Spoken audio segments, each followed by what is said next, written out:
กทายสบายดีพี่น้องวันนี้มาเบิ่งสวนเนาะ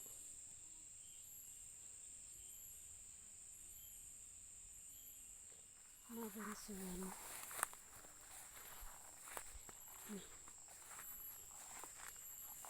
สวนกระหกหมากก็เริ่มใหญ่แล้ว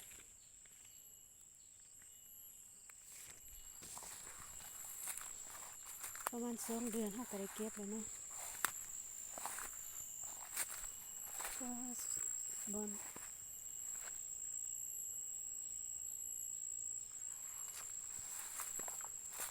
น้ำก็หลายเบิ่งสุกน้ำเลย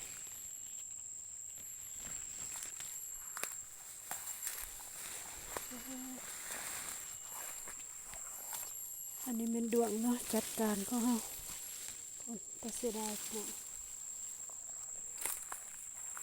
ลูกอาคลา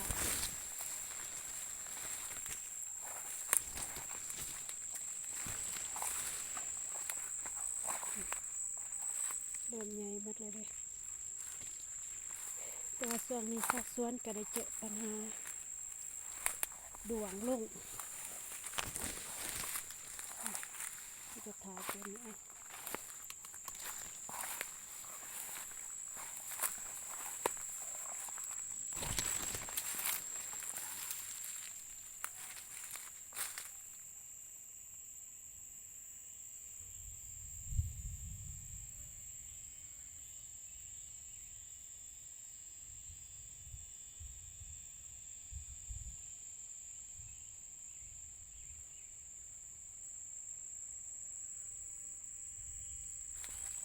ตัวนี้เขาก็ไปทะเลดินี่พี่น้องเนาะ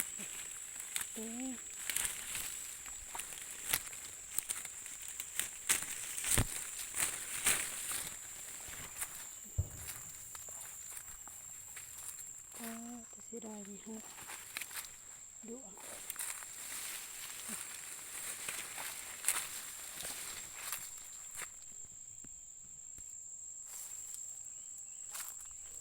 โผดเนาะ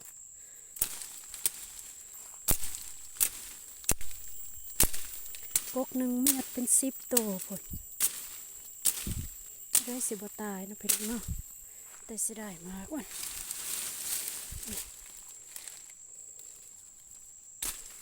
ปัจจุบันนี้ซาสวนหาจะเจอปัญหานี่แหละพี่น้องดวงกินโกกาแฟสวนแกก็จะกินใจเนาะ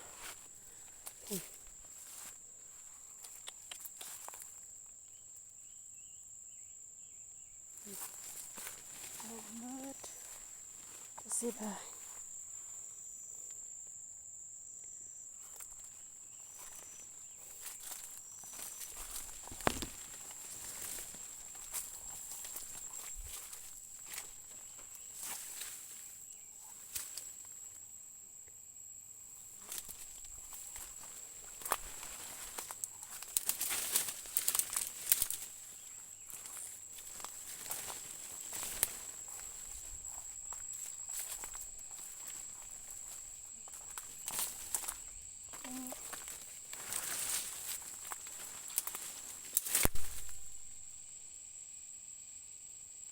ไม่ลมทับพี่น้อง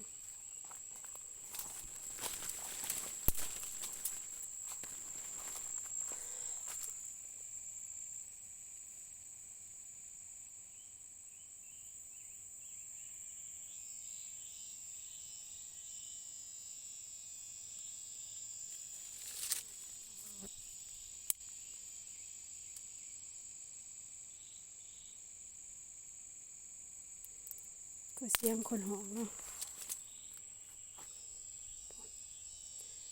หญ้ากระหก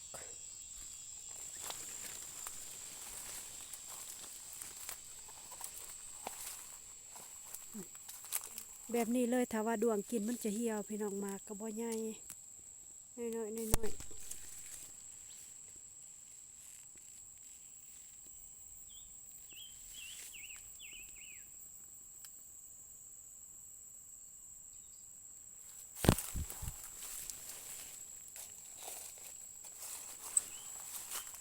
บ่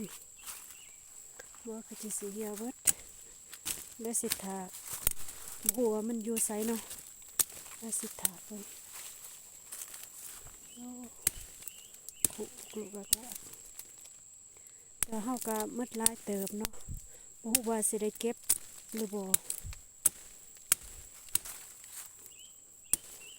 นี่แหละปัญหาของชาวสวนเนาะ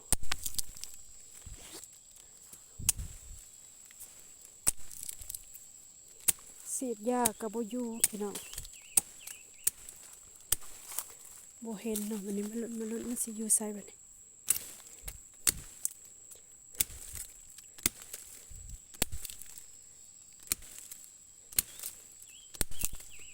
แม่เห็นแล้วตัวหนึงพี่น้อง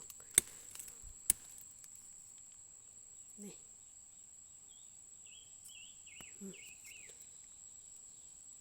อันนี้แหละมันกินที่ว่ากินใจกาแฟเนาะพี่น้องเนาะเฮ็ดให้กาแฟเฮาตายนี่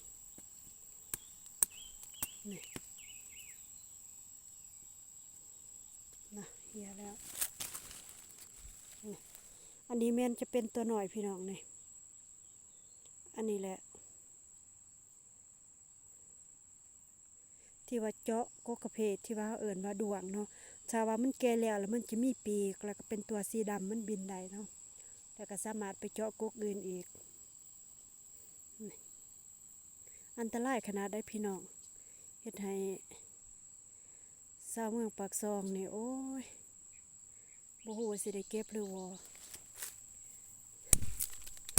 อันตรายสุดๆเลยนี่อันนี้เป็นตัวแก่มันนี่ที่ว่ามันเป็นตัวอ่อนแล้วบัดนี้มันโดนแล้วเฮาบ่ได้ขาเนาะนี่ตัวแก่นี่แล้วมันก็บินได้เนาะพี่น้องเนาะนี่มันจะบินไปอีกกกอื่นนี่บินแล้วไปไข่ไปกินไปเจาะเป็นหูจองปองเฮ็ดให้กกกาแฟเฮาตายเนาะนี่ถือว่าตัวแก่เนาะโพดอีหลีนี่อันตรายขนาด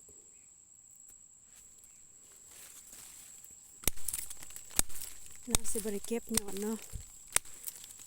แล้วเทื่อนเช้าลงไปก็หมดบัดนี้ปวดโอ้ได้ฮอด3ตัวละกกเฟกกเดียวสิบ่ให้ตายจังได๋พี่น้องนี่อีกตัวหนึง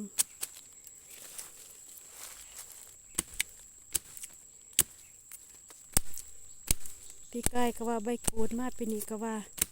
ดวงเนาะ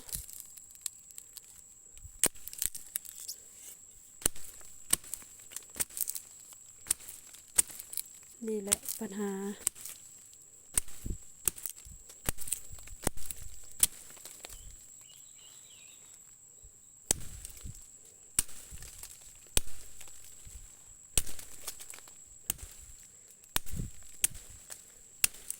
บางบอนโหมันก็กินเบิดตอนเลยมี2 ตัวพี่น้องเบิ่งโพดดิลี่ได้ด้วย